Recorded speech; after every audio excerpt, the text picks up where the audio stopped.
Elegance Enterprises, it's a 10-year-old company. Started our operations in the year 2012. We are one of the largest marketing and sales partner of lot of real estate developers in the southern India. Just to give you a little bit of numbers that what we have done so far. So far we have probably, just to give you a rough estimate, 20,000 apartments, villas and plots that's been sold under the Elegance Infra, Elegance Enterprises brand in the past 10 years. That's the number of apartments, plots, villas, real estate that we have sold for other developers. We've marketed projects, we've handled exclusive marketing, which means strategy planning to execution to sales of a lot of projects for developers all across the region. Won close to about 400 awards from various fraternity, whether it being media houses or developers or from the state government itself. So that's been the history of Elegance.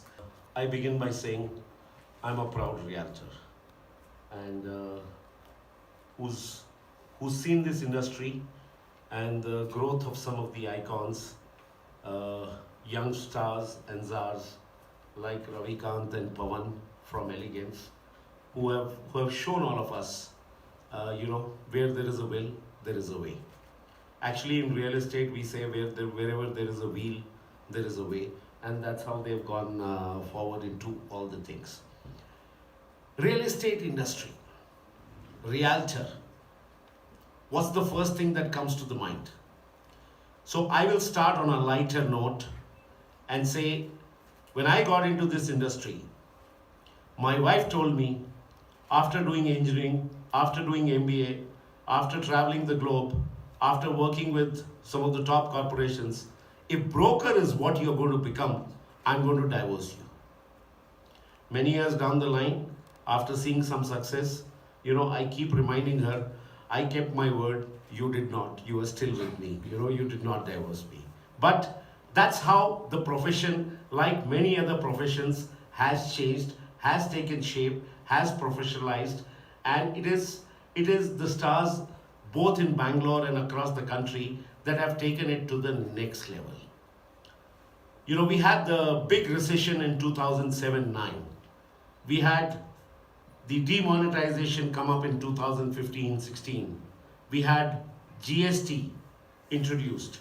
More than anything else, we had a new dynamics to the whole real estate with RERA coming into the picture. While on one end, RERA recognized the industry, the Real Estate Regulation Act also brought in new norms which were not present earlier. Now, why was all of this done?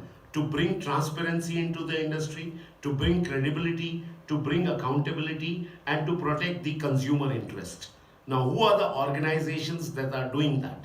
So, really, a city association like CREA, Confederation of Real Estate Associates in Bangalore, is an 11, 12-year-old organization that today has all the top leading realtors as its members.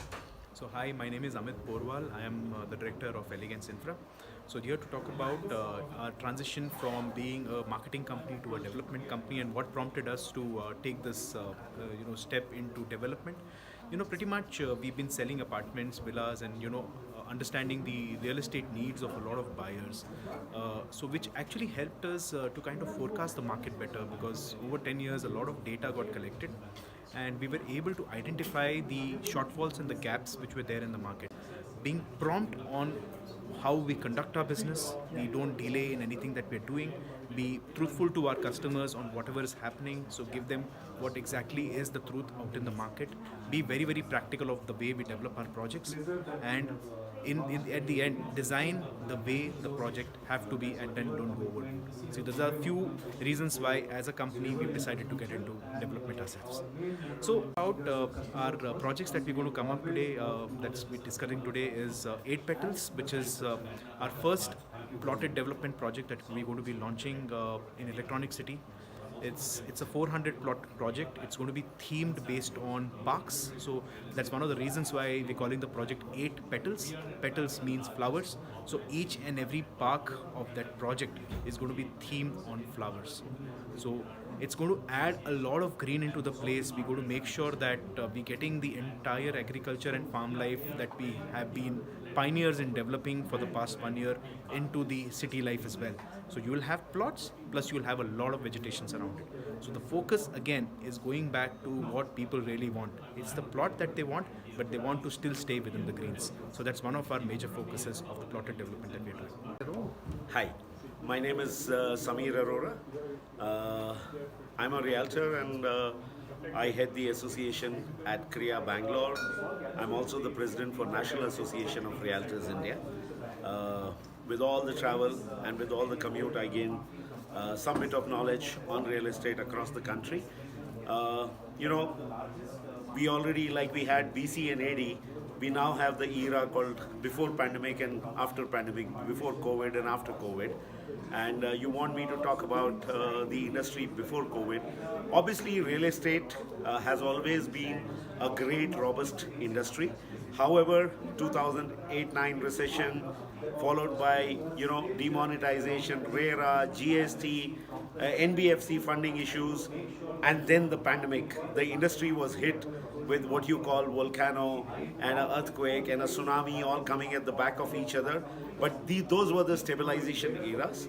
I keep saying the change that has happened through the pandemic is that it's not about the small or big anymore.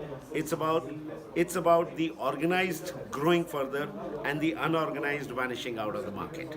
And I think that's the big change that will happen. The consolidation of the industry happened. The pandemic phase saw a tremendous amount of coming out of it, a tremendous amount of luxury sales, because people did realize that you can't live in a stock certificate or a mutual fund. The only place to live in is a home. In fact, home was the most advertised word through the pandemic, with everybody saying stay home, stay safe. And I think the real estate industry is now garnered post-pandemic, especially in India, with India as a major global player, with more peaceful in the next 4 to 5 years, on the residential sector, on the commercial sector, and also on the alternative real estate investments. So I think we are in a very, very good position in real estate to become the next superpower, and real estate will continue to contribute a large part of the GDP contribution and the employment. All in all, real estate is the way forward. It will remain the wisest investment you'll make in the next 4 years.